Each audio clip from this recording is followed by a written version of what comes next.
Hey guys, and welcome to ABZ Bowling. Z here, and I'm doing a little bit different of a video today. I am actually doing a video kind of going over True Cut sanding pads from Creating the Difference, and also kind of my arsenal and how I kind of keep track of when I need to do surface and different things like that. So, here it is here. Here's the entire chart. This has anything and everything I need to know. And I'm going to go through and kind of explain everything. So the True Cut sanding pads, there is 500, 1000, 1500, 2000, 3000, 4000, and P5000D. P5000D is basically another 4000 if you do it by hand, or if you do it on a spinner, then you can get up to that 5000 grit. So True Cut are sanding pads that are actually designed for bowling balls. You have your Aberlon pads, your Sierra pads, different things like that. Those are not necessarily meant for bowling balls. Sierra is kind of more like a wood, and Aberlon, no, it's not meant for bowling balls. Let's put it that way.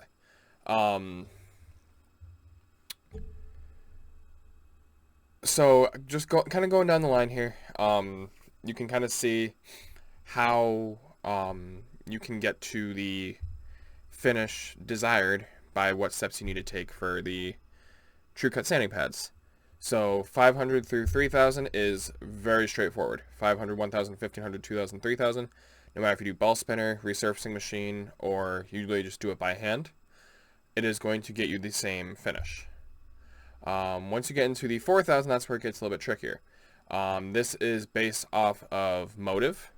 So these are all motive bowling balls, and how you get to that finish for them. So 4000 grit laser scan sand, that's what LSS is. For that, if you're doing it on a ball spinner, you go from 2K to 3K to 4K. If you're doing it, and actually I'm not sure if that's 100% right. Oh, no, yeah, to get to 4000. If you're doing it on a resurfacing machine, same thing, 2000, 3000, 4000. And if you are doing it if you're doing it by hand, you do 2000, 3000, P5000D. I do actually have, and I should have gotten them out before I started, but I didn't. I do actually have some sanding pads.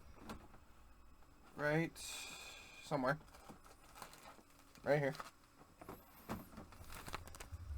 I know the package looks a little bit funky because of the green screen.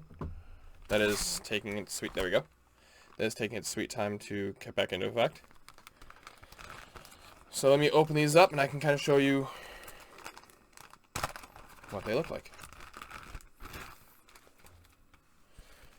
So you have your 500, which you can kind of see the 500 on there. I did it in green, but it's showing a little bit more like a blue. Very tacky, you can kind of hear it, grit. Then you have the 1000, all the way up until the P5000D. And I'll show you really quick the P5000D. It's not nearly as dark, it's not nearly as tacky or gritty or whatever you want to call it. So there's that. So 5000, you would do the 2000, the 3000, and then polish by hand. Same thing with the resurfacing machine. And then also, if you're gonna do it by hand, like the entire thing by hand, you do 2K, 3K, P5000D, polish by hand. Now the polish, if you do it, if you do it on a spinner, you can get all the way up to, I believe it's like 6000 or 6200, the polish. True Cut hand applied polish powered by Turtle Wax. Very good product as well. I have some of that as well. Right here. So it says on the bottle 5500. If you do it with a spinner, like I said, you can get all the way up to, I believe it's 6200, something along those lines. So yeah. Anyway, hand's a little greasy now from it, but it's fine. just going down the list here, though. Oh, I skipped one. 5500 grit LSP laser scan polish, 3000, and I'm polished by hand with a premium pad. I do have a couple premium pads, but they're downstairs, so obviously I'm not going to get those right now. Kind of going down the list, what I have everything set at. Starting with the Jackal Ghost. I currently have that sitting at box at a 3000 grit laser scan sand. Last time I did it was on the 14th. Today is the 30th. And it also goes, it goes through everything. Last time I changed it, what condition it's designed for according to the Motive website. Cover stock and core, sim array sim, ball motion according to ctdbowling.com. And then also the layout, which the layout I have on my Ghost is a 50 by 6 by 45. Pin above the middle finger and mass bias fairly close to the thumb. Mythic Jackal, that is one that I do not keep at box. I feel like the 5000 grit laser scan polish is just way too shiny for that ball, at least for me. I currently have it sitting at a 1500. In fact, I actually believe I have it sitting closer to a 2000 right now. I did that back on the 18th. Again, it's designed for heavy conditions, and I have that at 45 by 4 3/4 by 40. Trident Odyssey, and I'm going to be going through and actually doing a Arsenal video, an updated Arsenal video like I talked about in the live stream I did earlier. I will be doing a updated Arsenal video sometime in the near future, within the next week or so. That should be out. As well as this one here. So let's see. Trident Odyssey, have that thing at box. Most of the stuff I actually have at box. The only ones I don't have at box are the Mythic, the Pride Empire, the Venom Shock, and the Coral Venom. Trident Odyssey is currently sitting at a 65 by 6.5 by 45 at a 2000 grit laser scan sand.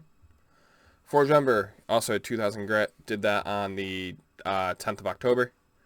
That one is currently sitting at that is a 5 by 35 layout. I watched J.R. Raymond's video on how to determine a layout on a bowling ball when you have already drilled the bowling ball and aren't 100% sure or can't remember what layout you put on it.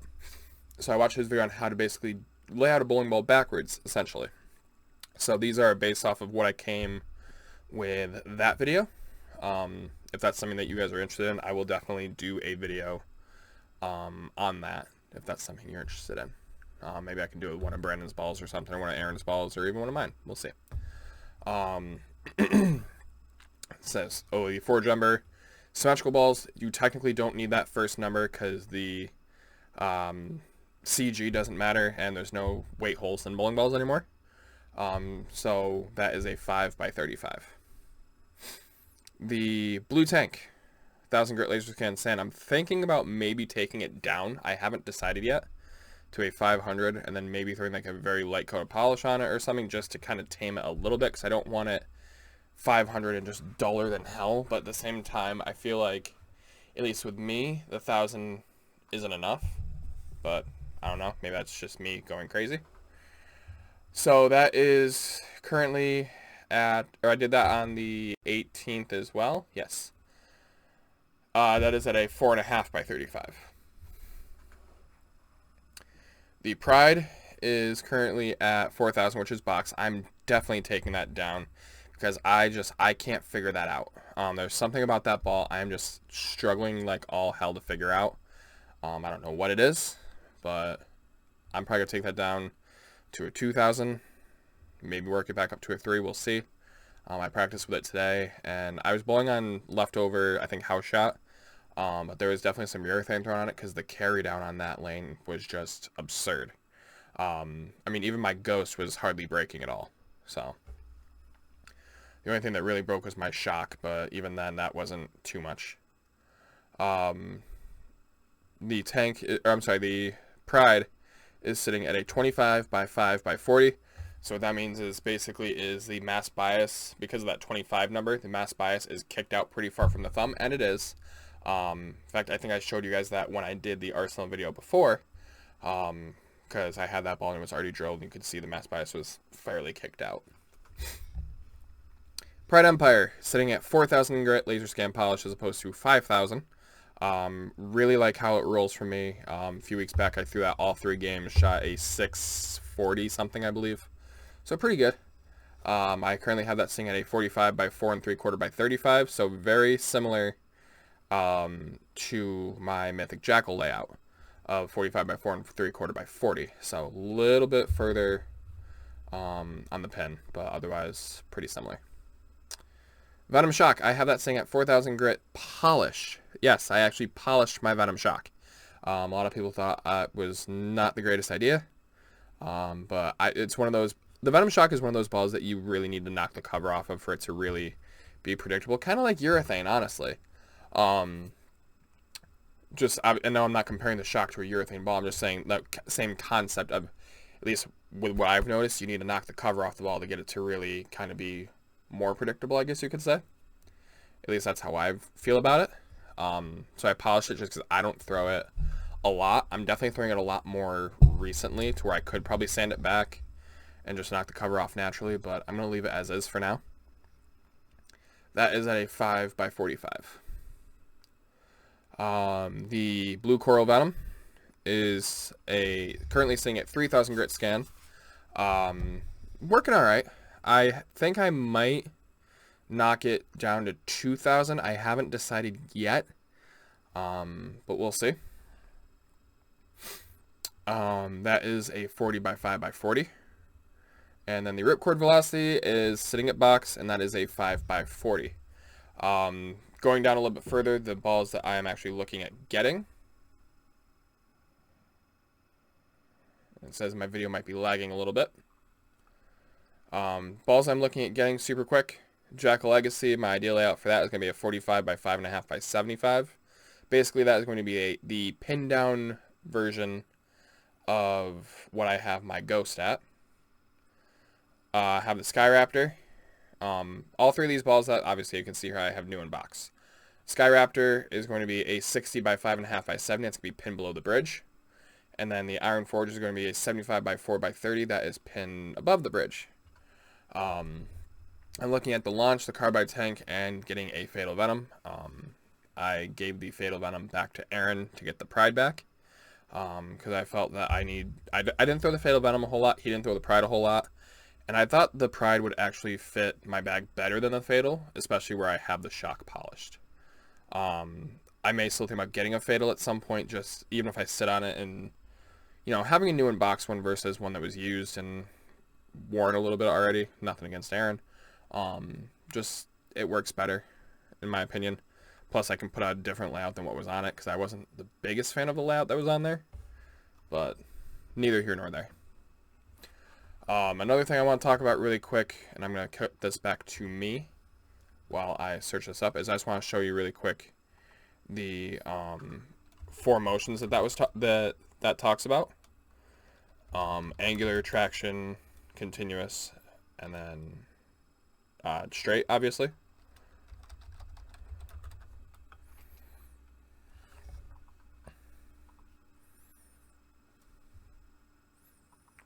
Obviously, you didn't see straight on there at all, but that is obviously a spare ball, so like a sniper or things like that. So let me pull this up really quick. So here we go. Here are the 4 motions.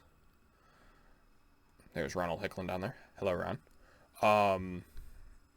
So straight is obviously going to be the straightest as possible. Your spare ball, or really flat out in your hand and not giving it time to react. Traction, so that's going to be something that kind of like the Ghost is designed for traction. So it kind of goes out quick, but then just rolls through the pocket and kind of deflects towards the 9-pin. And exits out that way as well. Continuous, something where it's a smooth arc all the way through.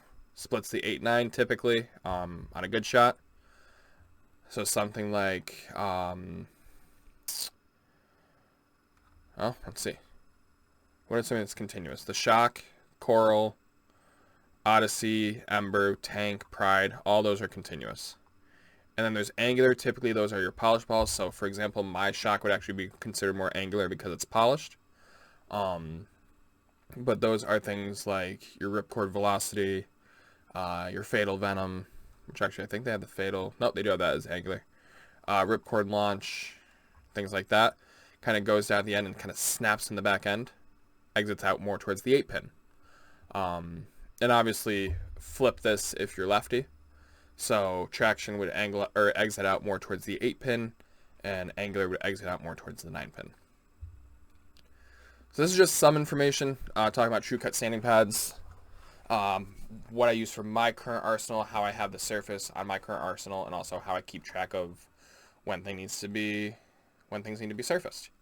I typically let things go anywhere from 9 to 12 games, unless I have a position round in bowling in league coming up, unless I have a tournament coming up, or I just want to try something different on the ball, like I'm not liking what I'm seeing. For example, the Pride. Just did the Pride back on the 26th, put it back to box because Aaron had it, I believe, a 1500, and that was just way too much, way too gritty, way too much. It just grabbed too hard. Couldn't really keep on the right side. So I'm going to take it probably to a 2000, work my way back to a 3000 if necessary, and go from there. Anyway, guys, hope you enjoyed. Be sure to like, comment, subscribe, share, hit that notification bell so everyone to help out the channel. For ABZ Bowling, I'm Zach. I'll be talking to you guys later. Peace, I'm out.